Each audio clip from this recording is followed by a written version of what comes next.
This is how to make a supernova, and today we're going to make the clone from Utapau.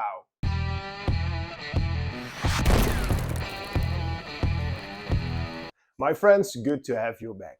In Star Wars Revenge of the Sith, you have this scene where Obi-Wan Kenobi and the 212 Attack Battalion are on Utapau fighting against General Grievous and all the droids. And there is this scene, I think it's very cool.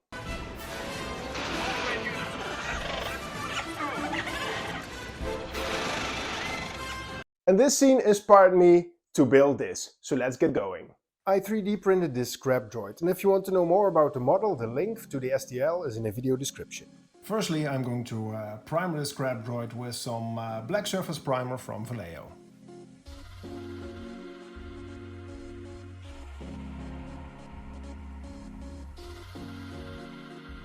The next step is to paint all the metal parts, and they're the parts underneath the armor and on the bottom of the droid.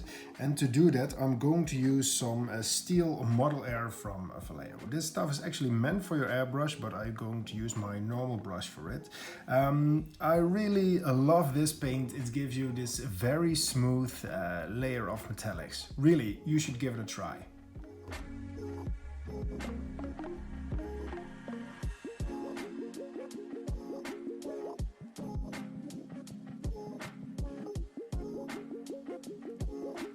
The first coat of all the metal pieces is done, so now we're going to move over to all the armor parts. And to paint them, I'm going to use some Vallejo Black Red.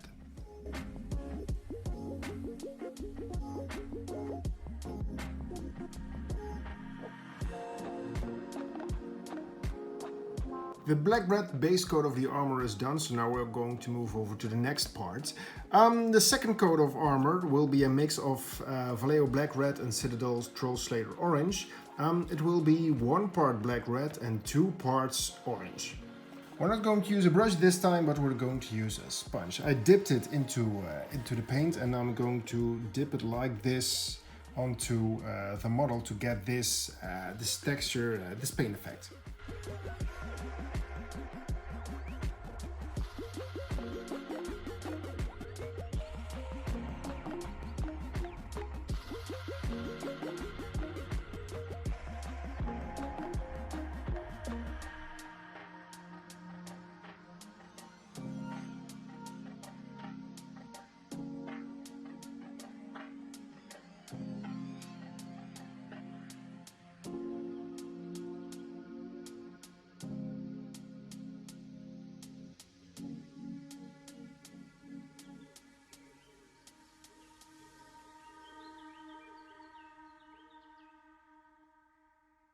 The wash is dry and it darkened the model a bit, so right now I'm going to take my sponge and my same paint mix to lighten it up a bit.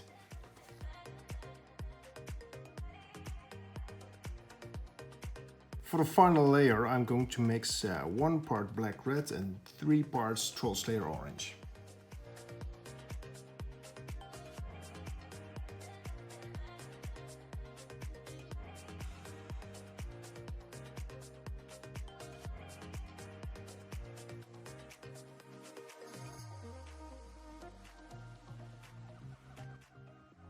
For the lens of the droid, I started with a moon shape with some dark red, and then I mixed some orange into the paint mix for a smaller moon inside my red moon. When that was dry, I painted a pure orange moon in the other one, and the final step is to add a small white dot in the opening of all your moons. I wasn't really happy with the results, so I repeated the process, and this time I made my moons a little bit bigger.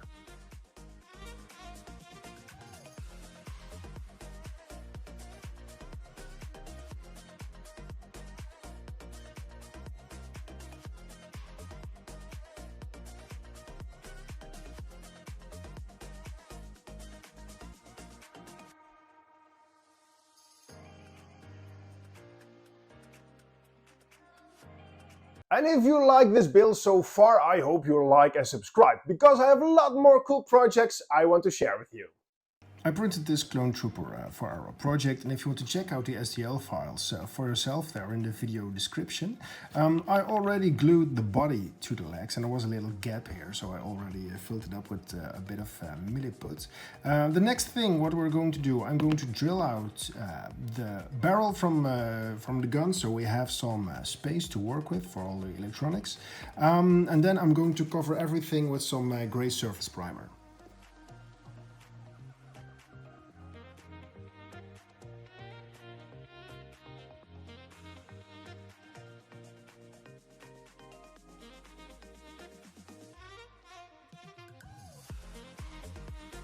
The surface primer is dry, so now we're going to move to the next step, and that is to cover the whole thing with some non-oil.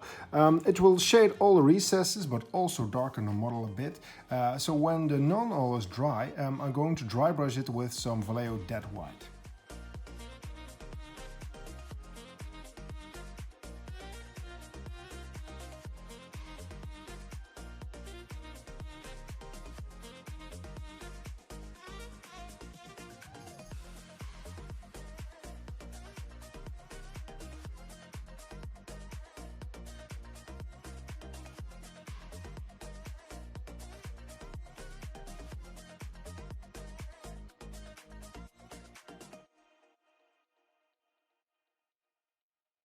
The dry brushing is done, and now we're going to move over to all the black parts, and for that I'm going to use some black Templar contrast paint.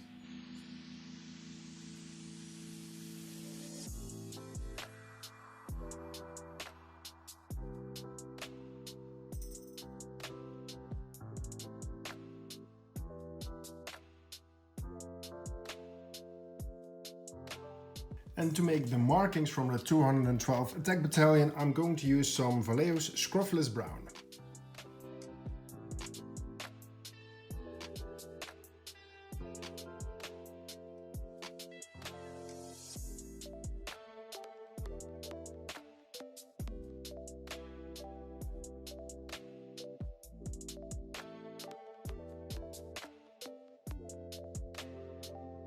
I'm going to add some wear and tear on the armor, and to do that I'm going to take my sponge, I dipped it in light gray paint, and I'm going to very slightly dab it on the model.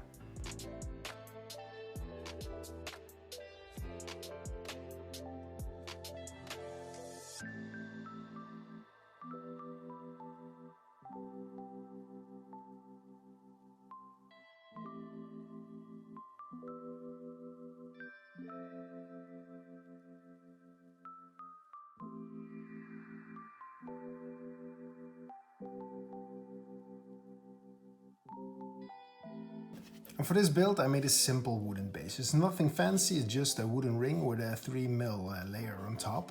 In the movie this floor is covered with sand and dust, but I think it will look a little bit boring. So therefore I'm going to cut some thin cardboard, this was some kind of cereal box, and cut it into some interesting shapes, glue it on, and then add some sand.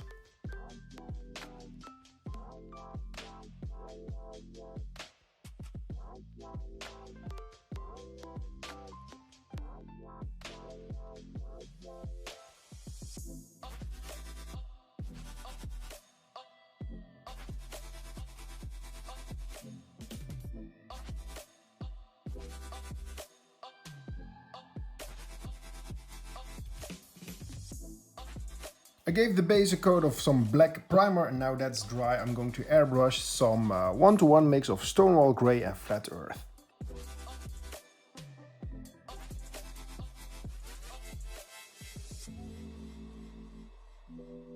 The paint is dry, and now I'm going to add my homemade wash to the whole thing. When you add a wash on a surface with a lot of texture, most of the time the wash will do its work without any problems. But when you add a wash on a smooth surface, sometimes it gets messy. So make sure you have some paper towels nearby.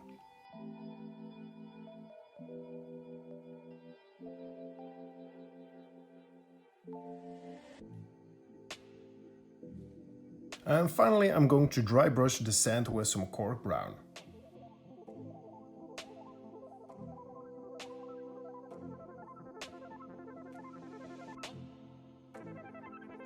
These are all the parts I'm going to use for my electronics. This is just a simple switch, it has an on and an off function. For the power supply, I'm going to use a 3-volt coin battery.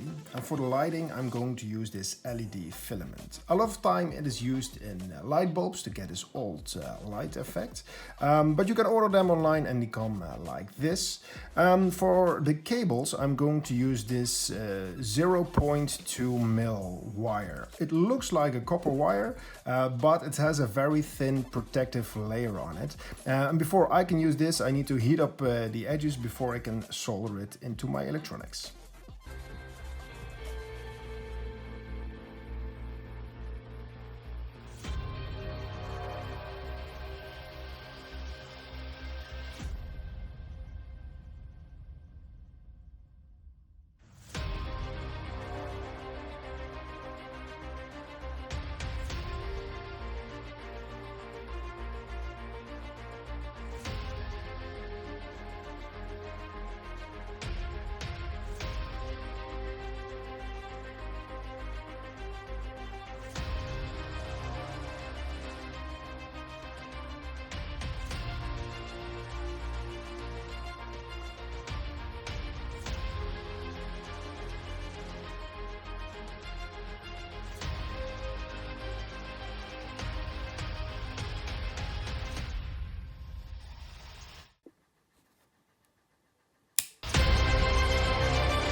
And after finishing this project, I realized I made a mistake because all the clones in the movies are shooting blue laser and not yellow. It's too late for me now, but actually I should paint the LEDs blue before assembling it. In this project I did a lot of dry brushing, and if you want to know more about that technique, I suggest you watch this video, or maybe this one is more interesting for you. See you next time.